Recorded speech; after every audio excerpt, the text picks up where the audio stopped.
All right, music fans, welcome back. Harmless Dave here, talking about real music in real time for a few real people out there just like you and just like me. So, good news for Steven Tyler. Finally, some good news for Steven Tyler. All right, it may be short lived, but it's good news. I'll get to that. Before I get to that, here is Overland and their album Six. Creative title, right? Hey, Chicago did it. They just numbered albums. So anyway, Overland and their album Six, and it's good if you like Bad Company, Foreigner, Journey, stuff like that.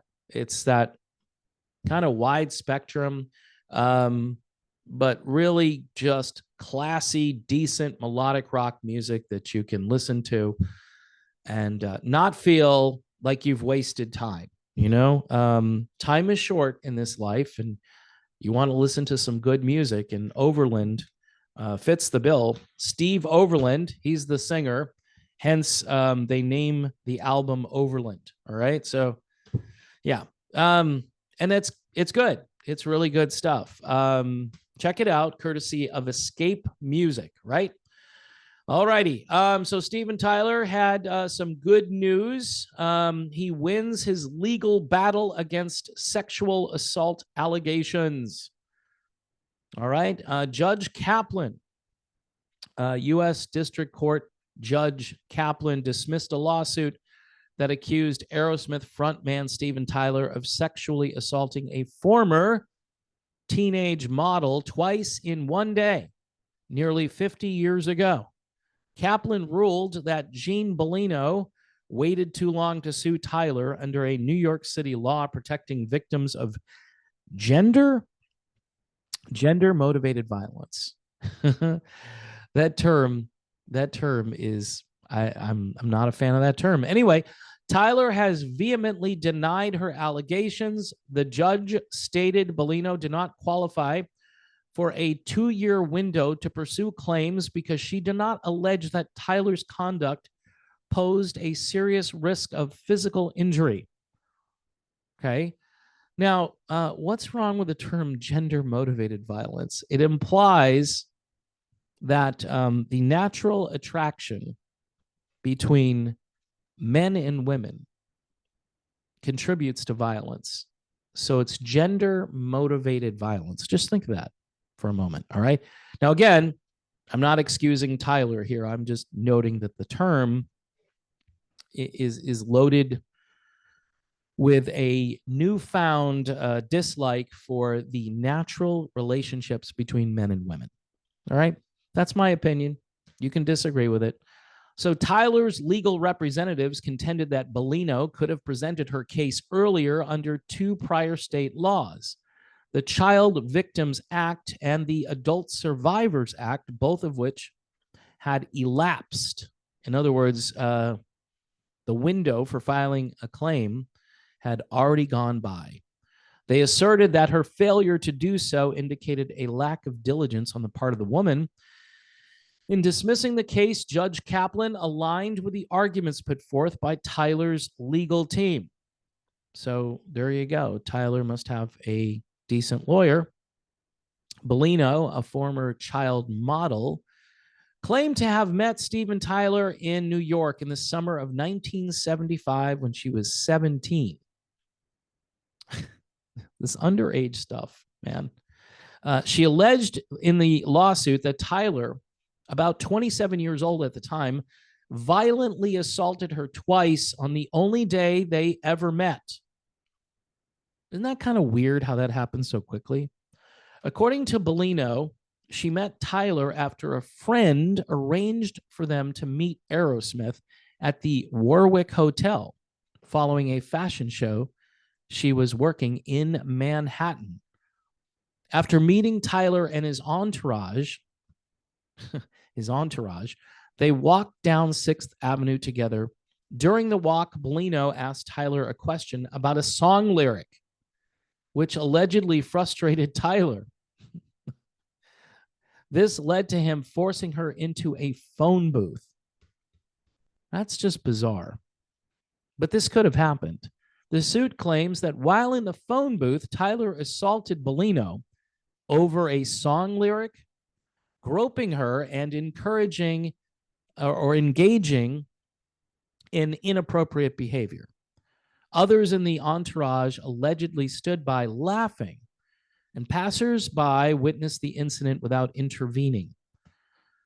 Bellino eventually freed herself by raising her knee and pulling on Tyler's hair, running out of the phone booth in shock and fear, according to the lawsuit. Bellino now has until March 13th to amend and resubmit her case. So even though this is good news for Steven Tyler, it ain't over. It's not over till it's over.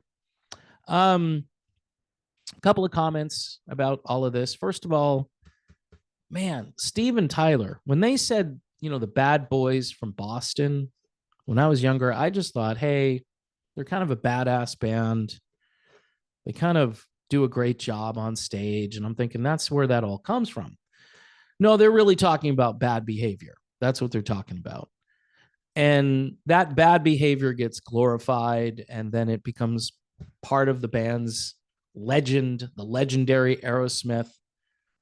And in rock and roll circles, at least for most of my lifetime, up until maybe 30 years ago, it was cool to be bad, to do bad things, whether it was, the Rolling Stones or Led Zeppelin or Aerosmith. It is a very negative influence. And these guys got away with stuff that they shouldn't have got away with. The drugs, the women, the partying. Just, I don't even know how Steven Tyler is still alive. And he's a great singer, and he's a great songwriter. But when you read stories like this, first of all, I get it. This woman waited too long. If she had the goods on Tyler, and see, here's how they ruled on this, that if she had not waited so long, she might have a case here. Tyler says, I never met the woman, but the lawyer comes back and says, yeah, we think that because this woman didn't do her due diligence. So they're kind of admitting that something might have happened, but she didn't act quickly enough. Now, on the other end of the spectrum is this Me Too movement, which encourages women to maybe come out of the woodwork a little bit more, because maybe they can get away with something, in the sense that maybe there was no assault. But one of the claims of Me Too is to believe all women, which I think could do some damage in the sense that men won't want to have relationships with women at all. And I think there's a point to that too, but that's probably another video. So we don't want to have good, decent relationships. That's, I guess, completely off the table. The rock and roll lifestyle encourages this type of activity, or at least it used to. I don't know if this is like, some of this stuff is still going on in the current mainstream rock world. I imagine it has morphed into something different. And I know when grunge came along, guys like Eddie Vedder, they always speak out and they say, no, I hated girls because it was objectifying women, and I hated that kind of stuff. Okay, that's cool. But you replaced,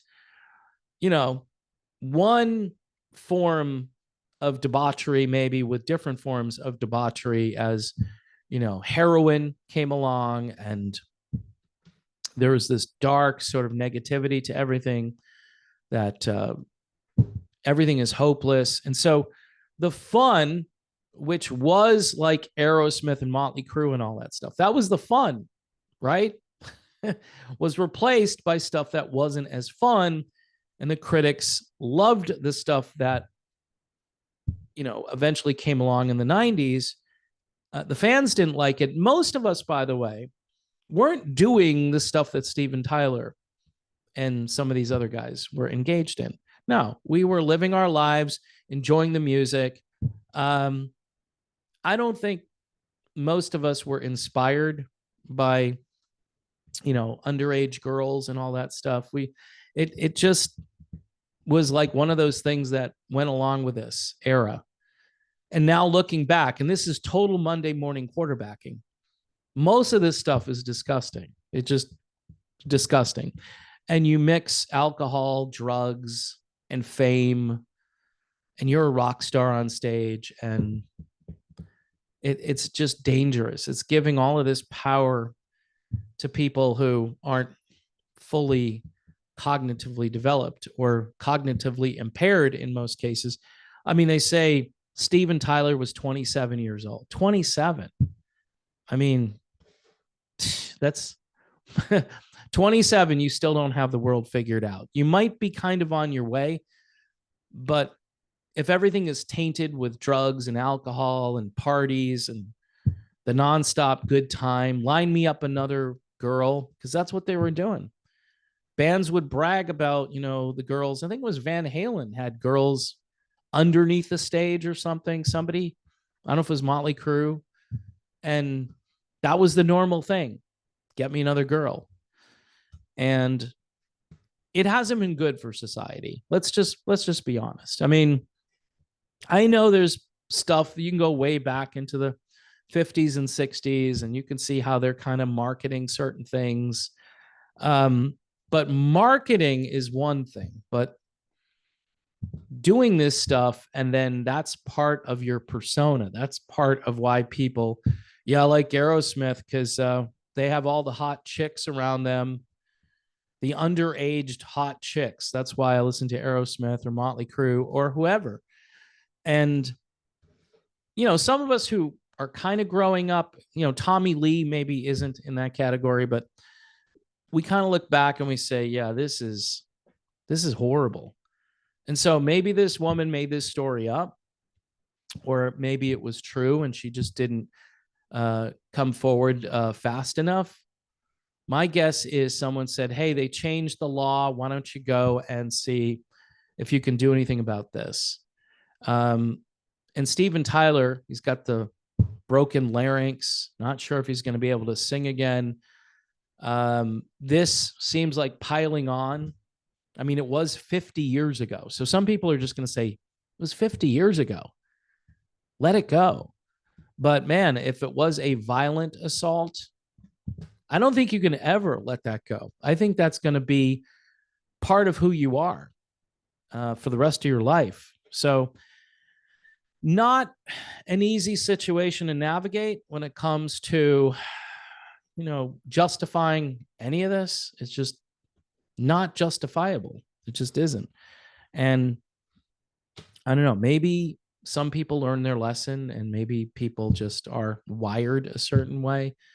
I think this is so far removed from a proper relationship. I mean, walking down the street, first time you've ever met the guy, and he's got you in a phone booth.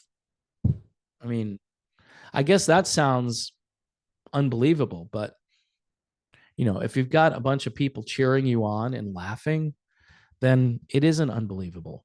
It's just a game. It's a game because the guys have all the power here. And the woman who should have known better, I'm just going to be honest. She should have known better. Like, no, these guys are nuts, but she probably didn't know better. And so 17. Yeah. Anyway, obviously she waited a little bit too long, but she's resubmitting the case, it looks like. And my guess is it isn't over quite yet. So anyway, a lot of different thoughts bouncing around my head because that's what happens when I start just talking off the cuff. Here's Overland and their album 6. Please check that out. Also, YouTube memberships and Patreon if you can support the channel. The trends are going back the wrong way again. This whole thing is just like a roller coaster. And it does depend on the content because it's hard to do this every day and have people really be that interested in it. But I have to do it every day in order to keep this channel going. You put the videos out there and hopefully somebody will be searching a topic and maybe your video will be that topic. So in any event, thank you, patrons. Thank you, YouTube members, for keeping this going. I couldn't do it without you guys. Last month, again, was not a good month for revenue here on the channel, but we soldier on. Maybe enough people will leave YouTube at some point where I'll be left here. And so people will be like, hey, he's at least still doing videos. Maybe, maybe that'll happen. I don't know. I know a lot of people don't like me for a number of reasons. I try to be a nice person. If you ever met me in person, I don't think I would be too bad. Hence the whole harmless thing. But man, I will talk to random people sometimes on social media, and it's just bizarre. Like they know who you are. You know, they know everything about you, and they don't. So anyway, sorry for the little passive aggressive ending there. Thanks again for watching. God bless everyone. Pray for peace, folks, in the Middle East. Pray for the United States in the year 2024. Pray that the politics in this country would calm itself down and be more productive and more responsive to human beings who live in the United States this year. And pray that it's not just one big circus, which apparently it looks like it's going to be. I'll be back, and I'll see you then.